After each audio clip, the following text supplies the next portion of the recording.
Olá, pessoal! Vamos a mais uma videoaula atualizada sobre o tema de distribuição contínua de probabilidade. Então, bora lá? Bom, a gente viu integral, né? Vimos algumas questões. Vou começar essa aula fazendo ainda esse exercício aqui, tá? Que é dessa liga. É uma contextualização para a gente poder finalizar essa parte de exercícios, né, envolvendo integral no cálculo do valor esperado. Então, certa liga é formada pela mistura fundida de dois metais. A liga resultante contém certa porcentagem de chumbo, que pode ser considerada como uma variável aleatória, com essa função de densidade de probabilidade aqui, tá certo? É do Moretti e do Busabi essa questão, tá? Então, suponha que L seja o lucro líquido obtido na venda dessa liga, por unidade de peso, e é dado por essa função, tá certo? C1, C2 constantes. Então, ele quer saber quem é o EL, que seria o lucro esperado, né, o valor médio do lucro, por unidade. Então, aqui, gente, vamos aplicar a questão da integral, tá certo? Então, de 0 a 100, né? Vou colocar lá a função, tá certo? X, né? Que multiplica f de x. Ok?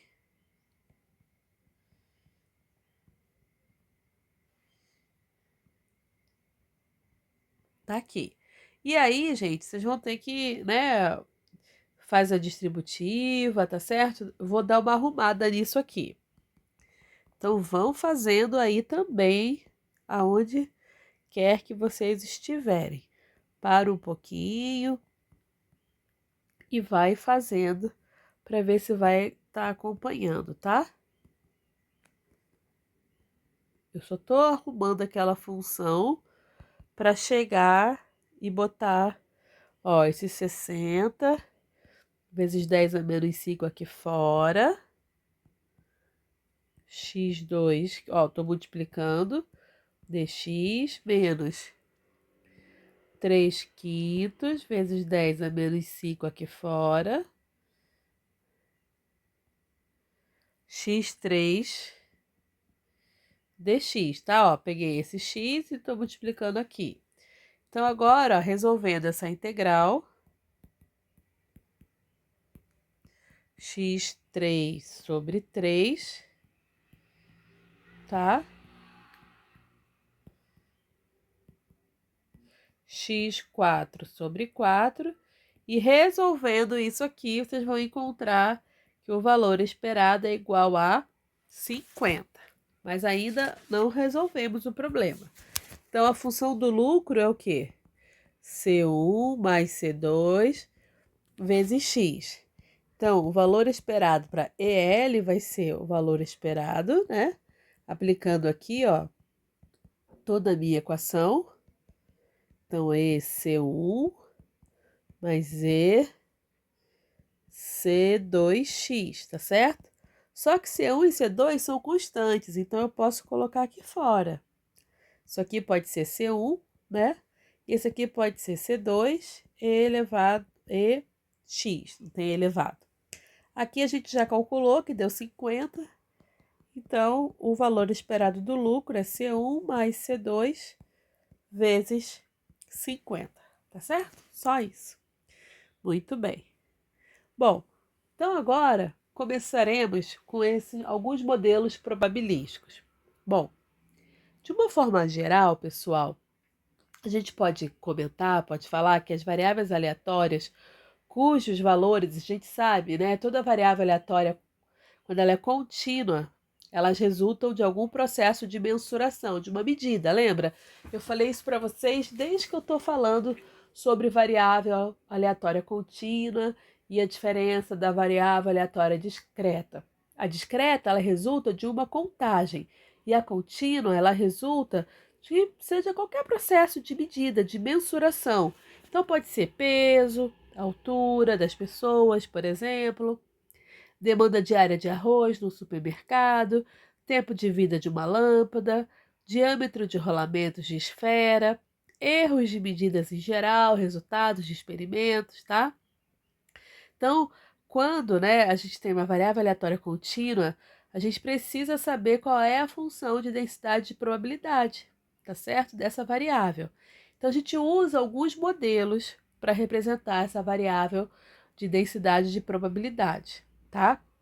Então, assim, alguns dos mais, né, utilizados, a gente vai precisar definir, né, esse modelo, o gráfico dessa função, né, e o valor esperado e a variância, tá?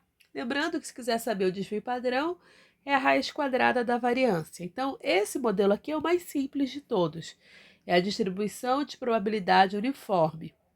Então, a função de densidade de probabilidade uniforme, ela é dada por esse formato aqui, por essa forma geral. 1 sobre b menos a no intervalo de AB e 0 caso contrário. Então, vamos supor aqui ó, o tempo de voo. Então, suponha que a variável aleatória x represente o tempo de voo de um avião que vai de Brasília a Maceió.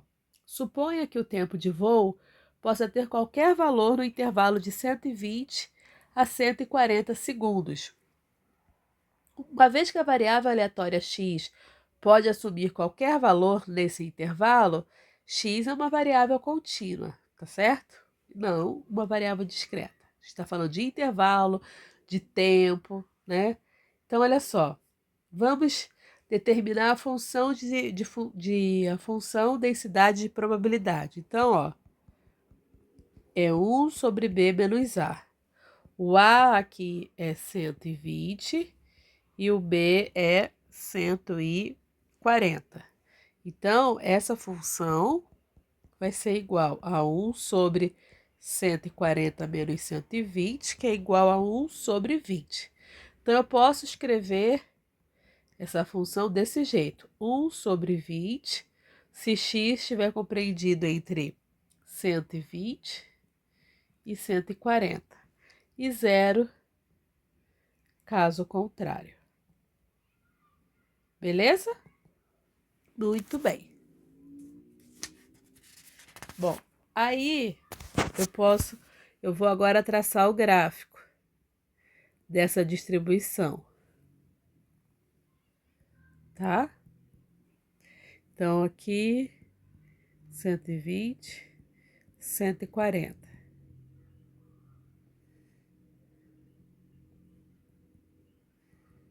E aqui, a minha função de densidade de probabilidade que eu encontrei, que é 1 sobre 20.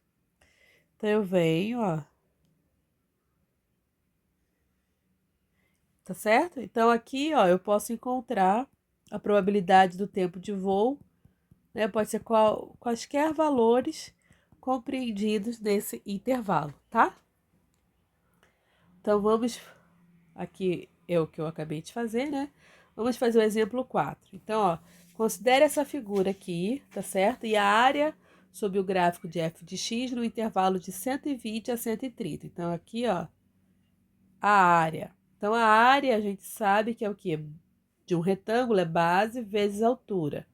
Então, essa área vai ser a base, que é 130, menos 120, vezes a altura, que é 1 sobre 20.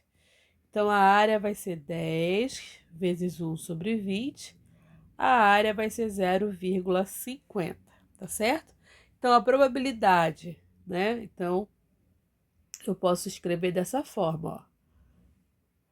A probabilidade de ocorrência de um tempo de voo nesse intervalo vai ser, ó, P 120x até 130 vai ser igual, né, a área numericamente igual à área daquele retângulo, que é base vezes altura, que é 130 menos 120 vezes 1 sobre 20.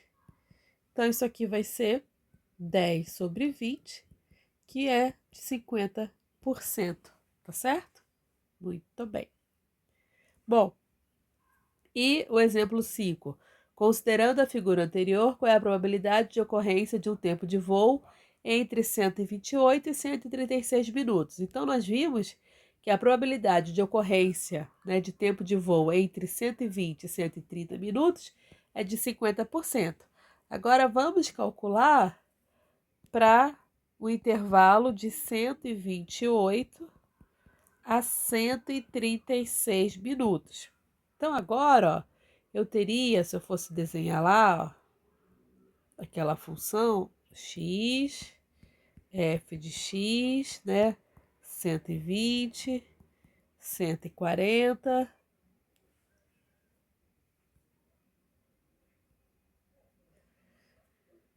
Deixa eu pegar aqui a caneta. Ó, então daria 128, vamos supor que é aqui, e 136. Então, ó, 128 e 136. Então, o cálculo dessa probabilidade é a área, né, compreendida nesse intervalo. Então, vai ser a área base vezes a altura, 136 menos 128, vezes 1 sobre 20, tá certo? Isso que vai dar 8 sobre 20, que é igual a 0,40. Então, a probabilidade de ocorrência de voo nesse intervalo de 128 e 136 minutos é de 40%, tá? Então, o que a gente percebe, né? O que a gente pode falar a respeito da área do gráfico da função de densidade de probabilidade e a probabilidade? Então, o que a gente está vendo, né? A gente começou na outra videoaula falando, né, da questão da integral, de você pegar esse intervalo e partir em N retângulos, aproximar aquela largura entre os intervalos A e B de zero. Então, a gente tinha a definição de integral, tá certo? Então, a gente pode dizer que a área do gráfico é numericamente igual à probabilidade, tá? Então, ó, só para reforçar, uma vez identificada a função densidade de probabilidade f de x, a probabilidade de x assumir um valor entre algum valor x1 ou a, né? A gente está chamando de a mais baixo, ou b ou x2, né? Um valor mais alto, pode ser encontrada encontrando a área sob o gráfico dessa função, tá certo? Bom, então, dada a distribuição uniforme do tempo de voo e usando a área como uma probabilidade, a gente pode responder a quaisquer questões probabilísticas sobre os tempos de voo, tá bom? Muito bem. E o que a gente percebe também, né, que a gente já tinha visto lá na definição, né, se eu integrar em todo o intervalo, né, eu vai dar igual a 1, tá certo? Então, a integral, a área total, né, ó, que a gente viu lá no início, a área total aqui, ó, essa área total tem que ser igual a 1. Será que é? Vamos ver. É base vezes altura. 140 menos 120 vezes a função de densidade e probabilidade, 20 sobre 20 igual a 1. Belezinha, tá? Então, é aquilo que a gente já viu também na variável aleatória discreta, que o somatório de todas as probabilidades tem que ser 1. A mesma coisa aqui, o somatório, né? A área total, né? Compreendida, né? No intervalo total é igual a 1, tá certo? Muito bem.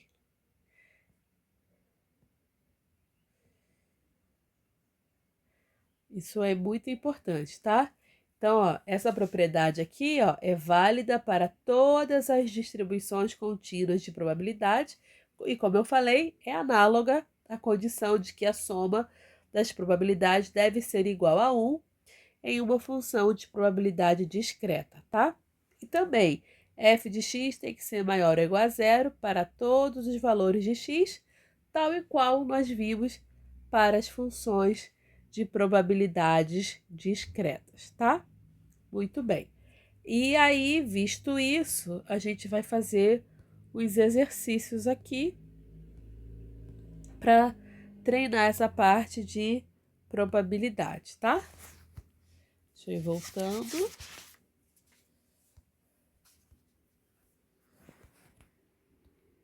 Aqui. Essa daqui. Quero fazer com vocês, ó. Sabe-se que a variável aleatória está distribuída uniformemente entre 1 e 1,5. Muito bem. Então, vamos fazer o gráfico dessa função. Então, beleza, ó, o gráfico dessa função aqui. Ok? Então, eu tenho 1 e 1,5. Então, ela está distribuída uniformemente aqui, tá certo? Só que para eu saber, eu quero saber a altura, né? Então, eu vou definir quem é esse f de x. É 1 sobre b menos a. Então, 1 sobre 1,5 menos 1. 1 sobre 0,5, isso vai dar 2. Então, que seja o 2 aqui. Tá certo? Então, esse é o gráfico, ó. Então, a área total aqui tem que ser 1, tá certo? Então, essa é a letra A. Muito bem. E a letra B? A probabilidade em x igual a 1,5. Pessoal, eu quero que vocês respondam essa para mim. Vou dar 5 segundos. 1, 2, 3, 4. Não adianta o vídeo, hein? 5. Muito bem. Bom, essa probabilidade P no ponto exato x igual a 1,5, ela é igual a 0, né? Porque quando a gente fala de variável aleatória contínua, a gente está falando de intervalos. Então, exatamente no ponto é 0, tá? E agora vamos calcular entre 1 e 1,25. Então, vamos supor aqui, ó, que seria mais ou menos aqui, tá? Então, eu quero calcular essa área daqui. Então, vamos lá? Na letra C, a probabilidade da variável aleatória se encontrar aqui nesse intervalo. Então, é um retângulo, né? Então, é base vezes altura. Então, vai ser 1,25 menos 1 vezes 2, que isso aqui vai ser igual a 0,50, beleza? Muito bem. Agora, vamos ver aqui o que ele pede na letra D. Na letra D, a probabilidade está entre 1,20 e 1,5. Então, ó, é um pouco mais para cá, né? 1,20 e 1,5. Então, agora eu quero essa área vermelha, ó. É outro retângulo, só que agora é 1,5 a base menos 1,20. Então, vamos fazer isso lá. Então, eu quero essa probabilidade aqui.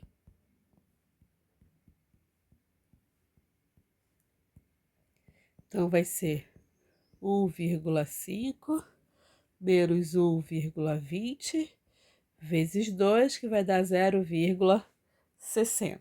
Beleza? Então, é 60% da gente encontrar essa variável aleatória nesse intervalo.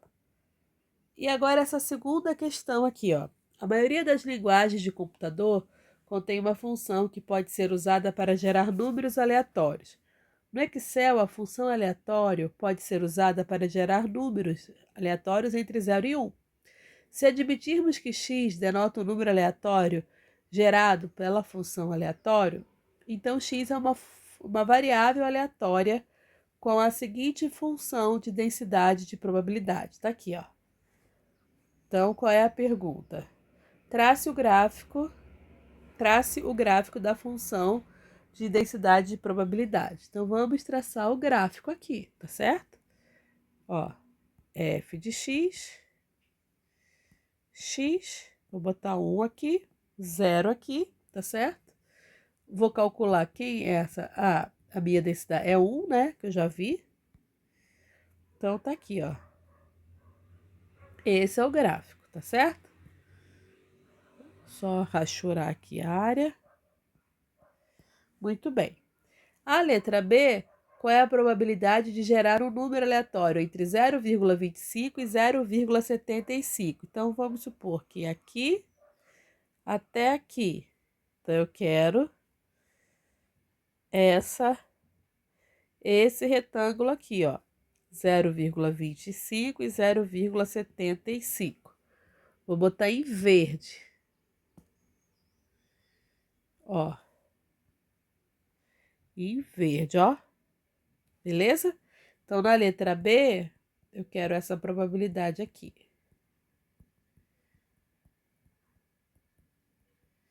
Aqui também é um retângulo, né? Base vezes altura. Então, vai ser vezes a altura, que é 1. Isso aqui vai dar 0,50, tá certo? Muito bem. A letra C, qual é a probabilidade de gerar um número aleatório com valor menor ou igual a 0,30? Aí, pessoal, para tudo aí sério que tá fazendo. Espero que não esteja fazendo nada além de assistir a videoaula. Mas se tiver, por favor, concentre aqui, ó, que eu quero saber essa probabilidade aqui.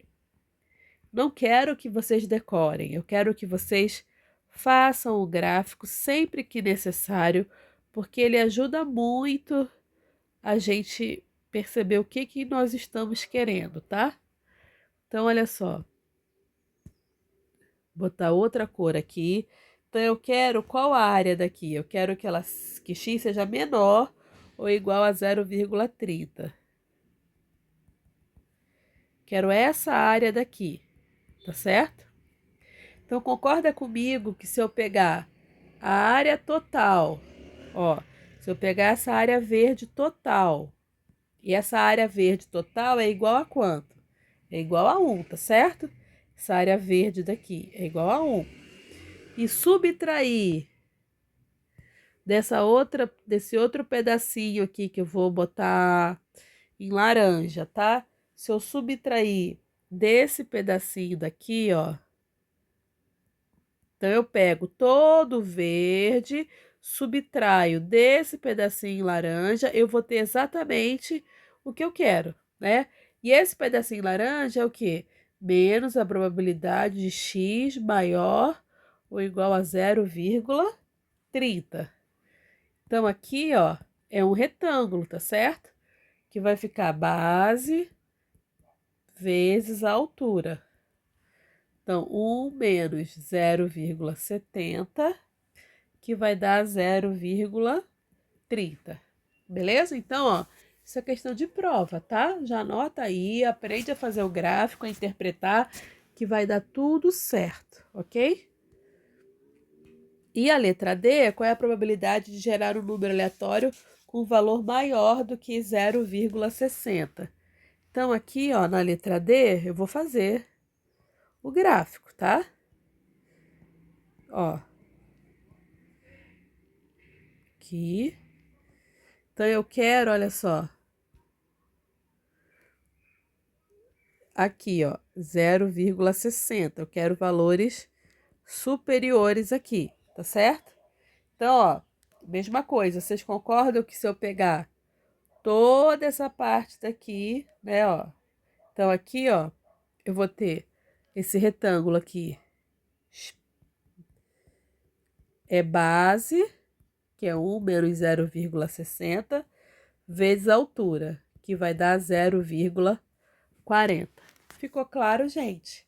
Então, ó, estudem, tá? Revejam essa aula para na semana que vem a gente reforçar os principais pontos, tá bom? E vocês tirarem as dúvidas. Um abraço, pessoal, e até a próxima aula, que vai ser modelo normal, distribuição de probabilidade normal, tá bom? Tchau!